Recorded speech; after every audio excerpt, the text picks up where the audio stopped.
It is officially day 6 of the reading rush. I don't know how I'm here. I don't feel like I'm here. I feel like I have ascended, transcended. Good morning. How are we doing? I hope you're doing wonderful. I love how yesterday's vlog, I was like, okay, I'm not gonna finish If We Were Us today because I still have a full day and I want to have a good night rest. And then because I'm in the mountains, the internet is not the same. So I ended up falling asleep at 4 a.m.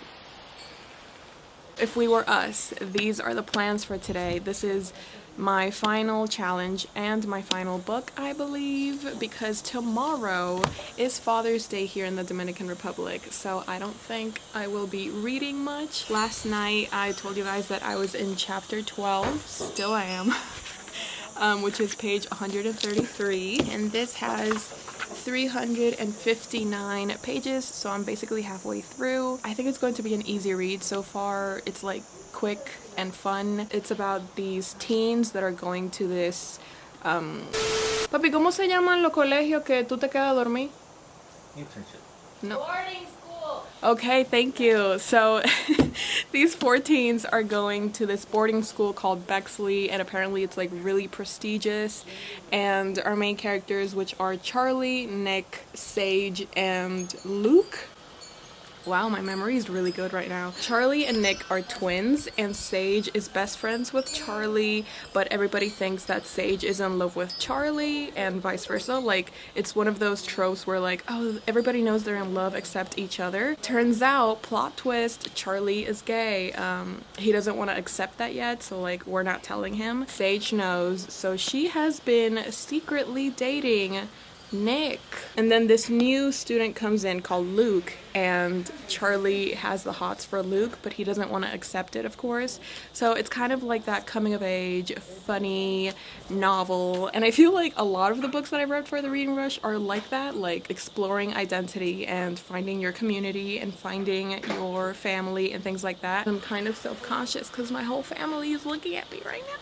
No matter how many times I vlog, I will always be self-conscious to vlog when other people are listening. Okay, so I'm going to get some breakfast now, and then I'm going to get to reading If We Were Us. So I hope you guys are doing wonderful whenever you're seeing this, and I will talk.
Just finished If We Were Us, written by K.L. Walther, and I actually put up a poll on Instagram telling you guys to place your bets on if this was going to be a 3-star or if this was going to be a 4-star, and it turns out it's a 3-star. It was really cute and really fun, but there were certainly times where I was like, this is a bit ridiculous. The characters were just very goody two-shoes. They weren't very complex. These were a bit too juvenile, so sometimes I just found myself rolling my eyes and just be like, Okay, sweetie, but I did really enjoy my read of this. It's a really nice coming-of-age story trying to find out who you are, loving yourself, and all of those cute little things. It was cute, it was fun. Not a lot of substance though, not a lot of body. This is my final book of the reading rush. Everybody say hey! This is the final book of the reading rush. This completes my very last challenge, which was to read the first book that you touch. And yesterday, if you saw yesterday's vlog, my mom picked this out for me, so I think that means that I'm done with the reading rush. And we still have one more day left. And is it raining?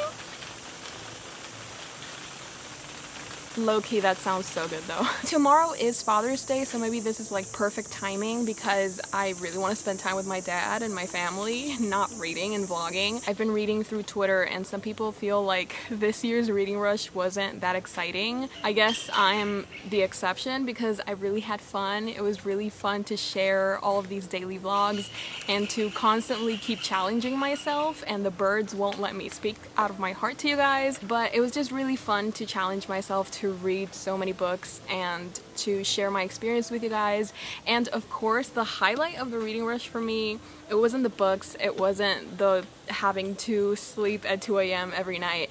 It was reading your guys' comments and connecting with you and talking to you about books and seeing how happy my vlogs made you guys. Like, that's honestly the highlight of this whole experience. And I loved it. I really did love it. This was my very first reading rush. I hope you are having a lovely day so far. It's been raining off and on in the mountains, so it's kind of like cozy vibes, especially since I had that hot chocolate earlier. So I'm feeling it. I'm living my fantasy, and I'm so glad that I have been able to share this with you. I think it's gonna start raining again, so I'm gonna go back inside. Okay, it's raining. I need to go. Bye. 2 hours later. I thought that it would be pretty fun to try and do the Racing to Read book tag, which was created by the creators of the Reading Rush. They have very interesting questions. Some of them I'm not even sure what I'm gonna say. So I am going to be thinking about the books that I've read in 2020 so far. I have read a total of 47, counting the ones that I just finished this week.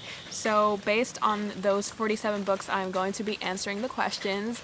So question number 1 is Warm Up, a book that stretches your mind. Now, I have no idea what they meant with this question. I'm going to interpret it in the way that when they say stretch, it means kind of like expands your mind. A book that taught you something that you didn't know or helped you see things clearer or in a different light and just made you have a bigger perception of the world. Am I even making sense? I hope I am. But the book that I'm going to be choosing for this, I also read in the reading rush, and it was All Boys Aren't Blue. This book is a memoir manifesto, and it's just a really heartbreaking and a really raw and a really beautiful and honest story of this man who was struggling to accept his own identity and come to terms with his sexuality and who he was.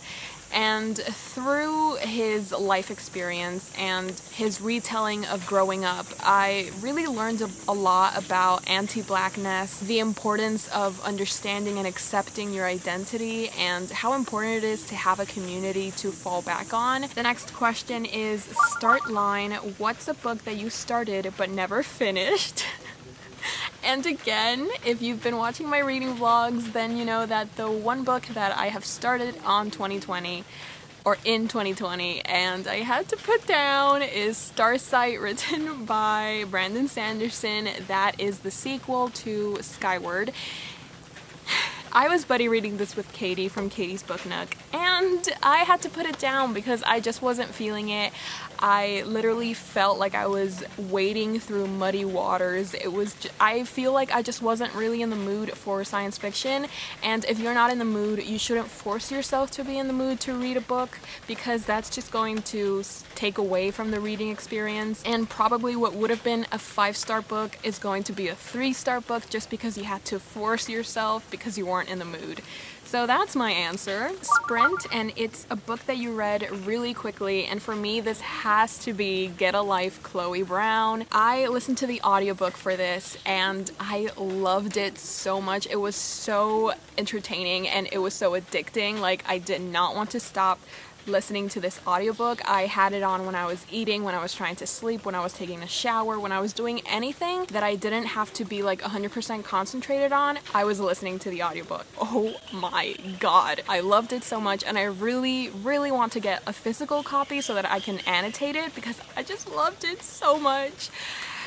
Okay, Marathon, what's your favorite long book? I think one of the longest books that I've read in 2020 has to be, oh, I have the list of all the books I read here.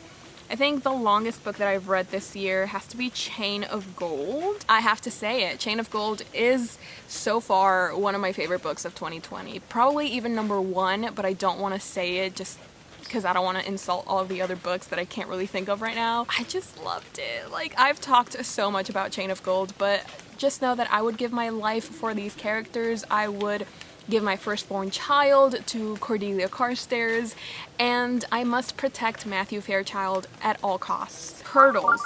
What's a book that had ups and downs? Okay, this one's gonna hurt.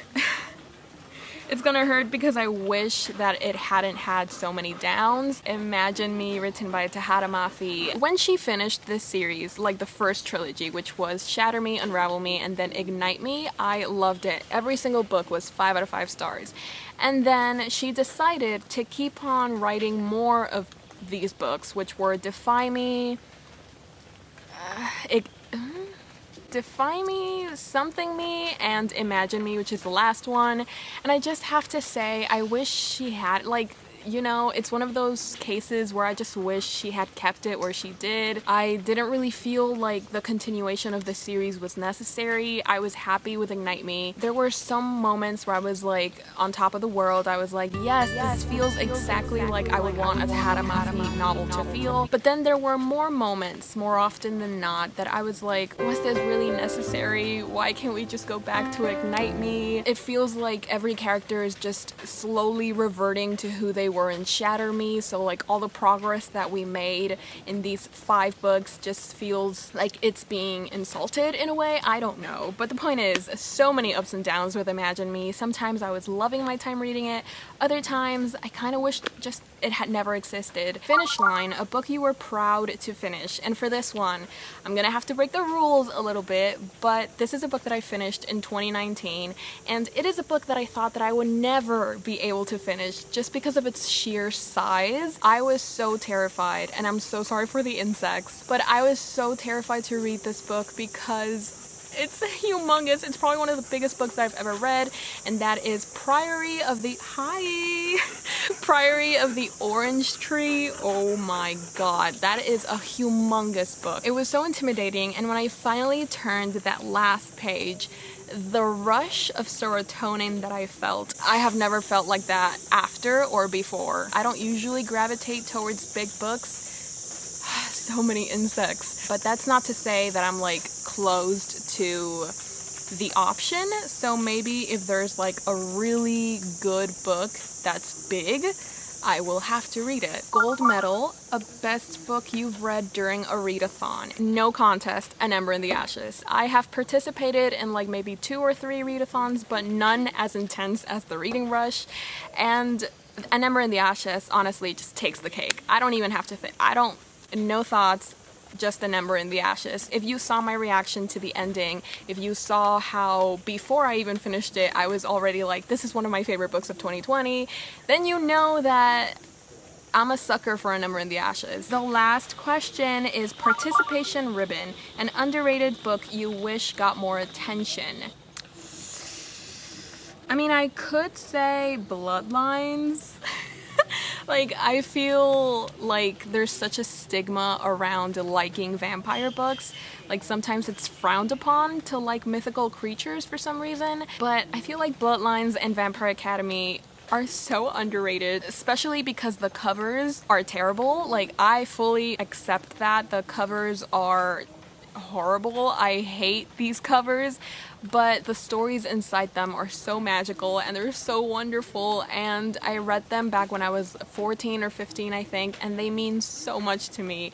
And it hurts to know that not everybody has read these books, because I just know that so many people could find so many things to love about this series. I don't know if I should just end this vlog here, because technically I'm already finished with the reading rush, but I kind of don't want to let you guys go. This has been such an incredible experience.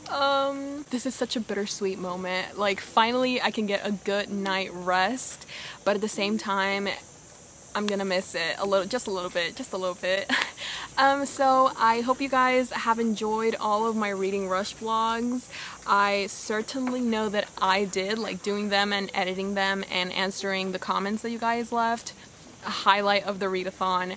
And I hope, if you participated, you had fun, and if you didn't participate, you were enjoying the reading rush vlogs. I also know that a lot of you guys are new and you found me through these reading rush vlogs, so I hope that you stay along for the ride and enjoy the rest of my videos, and I will see you very, very soon. I love you all, stay safe, and remember to be kind to others and yourself.